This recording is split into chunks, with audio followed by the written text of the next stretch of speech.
And terrorism का दोनों का जो मिला जुला रूप है, ये पाकिस्तान की लेटेस्ट ताज़ा साजिशों का नतीजा है जो पिछले लगभग 1.5-2 साल से देखने को मिला है। इसमें नारकोटिक्स को मिलिटेंसी की फंडिंग का एक जरिया बनाया जा रहा है। नारकोटिक्स को जम्मू कश्मीर के यूथ को टारगेट करने का एक जरिया बनाया जा रहा है।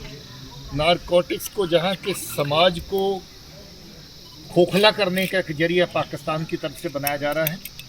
मैं पहले ये बात कह चुका हूं कि पंजाब की मिलिटेंसी जब ख़त्म होने पे आई थी, पाकिस्तान की गंदगी एक नए रूप में उनकी एजेंसियों की नज़र आई थी, जो नशाखोरी की लत, नशाखोरी की तस्करी पंजाब में उन्होंने इंट्रोड्यूस करी थी। वही काम अभी जम्मू कश्मीर में शुरू पाकिस्तान की एजेंसीज के थ्रू हुआ है। जबकि मिलिटेंसी जहां पर दम तोड़ रही है, वो चाहते हैं कि जहां इसके साथ साथ लोगों को इसकी सज़ा दी जाए कि उनके नापाक इरादों का, साजिशों का हिस्सा बनने से यहाँ का यूथ, यहाँ का समाज, यहाँ के लोग पीछे क्यों हट रहे हैं। हम लोगों ने पिछले 2 साल से इसको बहुत ही निशानाबद्ध तरीके से, टीचाबद्ध तरीके से इसके ऊपर काम करने की कोशिश की है, जिसके नतीजे में पुलिस की एफर्ट्स पहले के मुकाबले में 3 गुना पिछले 3 साल में बढ़ गई हैं लगभग। और जो लोग इस केसेस में गिरफ्तार किए गए, पकड़े गए, जिनको कोर्ट कचहरियों तक ले जाया गया, जिनको सज़ा दिलवाई गई, उनकी तादाद अभी हज़ारों में पहुंची है। ये काम इसी तरीके से जारी रहेगा। इसी में इंटर स्टेट जो गैंग ऑपरेट करते हैं, नार्को कार्टेल जो ऑपरेट करते हैं, उसमें बहुत बड़ी कामयाबी जम्मू कश्मीर, ख़ास तौर पे जम्मू के खित्ते की पुलिस को मिली है, जिसमें पंजाब के साथ तार इनके सिंडिकेट्स के जुड़ते हैं। बहुत सारी रेड्स करके पंजाब से भी लोगों को गिरफ्तार किया गया। इसके साथ नार्को टेररिज्म के मिले जुले जो केसेस हैं, वो भी कुल मिलाकर के 20 के करीब केसेस इस वक्त जेरे तफ्तीश हैं।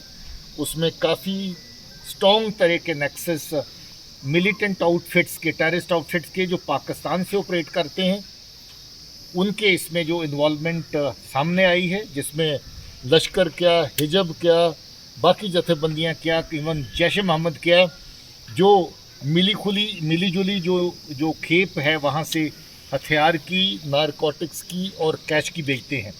जो लोग इनके लिए काम करते हैं उनको सीधा कैश मिले, जो इस चीज़ को उठा करके एक जगह से दूसरी जगह पहुँचाते हैं, कोरियर का काम करते हैं, उसको नगद इनाम जो है वो सॉटी के जरिए ही भेजा जा सके। इस कार्रवाई में पिछले कुछ अरसे से ड्रोन्स का इस्तेमाल भी किया गया है। बहुत सारी ड्रोन्स की जो सॉटीज़ हैं, जो ड्रोन की ड्रॉपिंग्स हैं, जम्मू कश्मीर पुलिस ने बाकी एजेंसीज के साथ मिल करके उनको रिकवर किया है।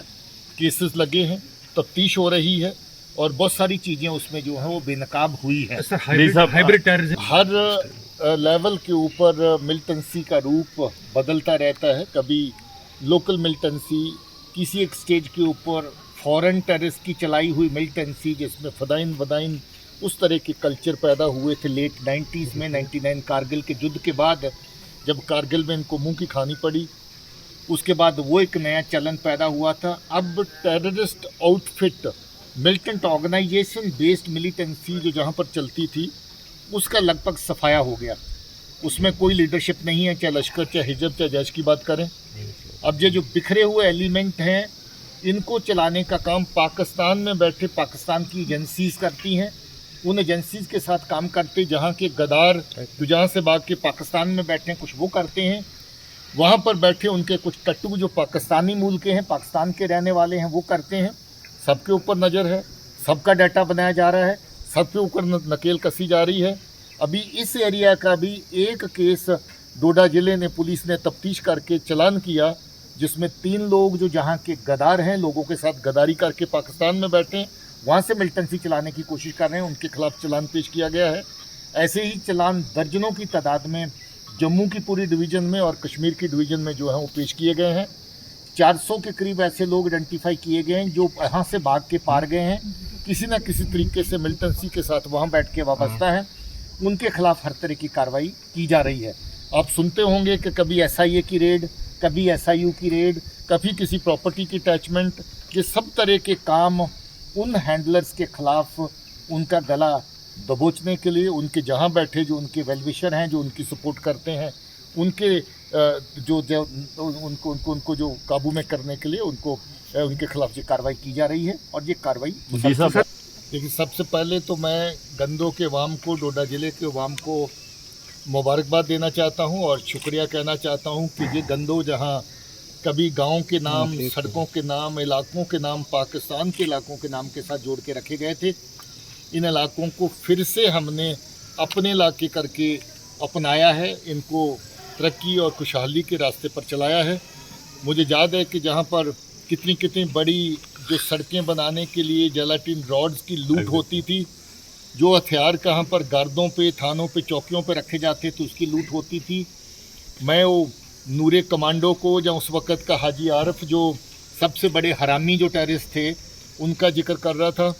मैं जब 1991 में खुद जहाँ पर आया था तो मैं बता रहा था कि उस वक़्त मेरे लिए एक मुश रास्ते में लगा था और वक़्त के एसएसपी ने मुझे संदेशा वायरलेस पे भेजा था। तब मोबाइल और ये नहीं होते थे कि आपको वापस नहीं लौटना है जब तक एडिशनल नफरी या बाकी चीज़ें आपके लिए नहीं भेजेंगे, बाकी डिटेल आपको वापसी पर लौट के बताएंगे। मुझे याद है मैं एज डिस्ट्रिक्ट एसपी डोडा भी जहाँ पर दौरा लगाया 93-94 में जहाँ पर आया था, तो इसके चलते आज डीजी होने के नाते फिर यहाँ आए। मुझे खुशी है कि ये इलाका जिसकी पहाड़ियाँ कभी मिलिटेंसी और बंदूकों की गूंज में, छाया में रहती थी, आज जहाँ पर मुझे अच्छी फसलें खिली हुई, लोगों के चेहरे मुस्कुराते हुए और अच्छी जो बिजनेस एक्टिविटी यहाँ पर नज़र आ रही है। सड़कें जो कभी यहाँ पर दिखती नहीं थी, आज काफ़ी इलाकों में नई नई सड़कें तमीर हुई नज़र आती हैं। बाल पदरी को जाते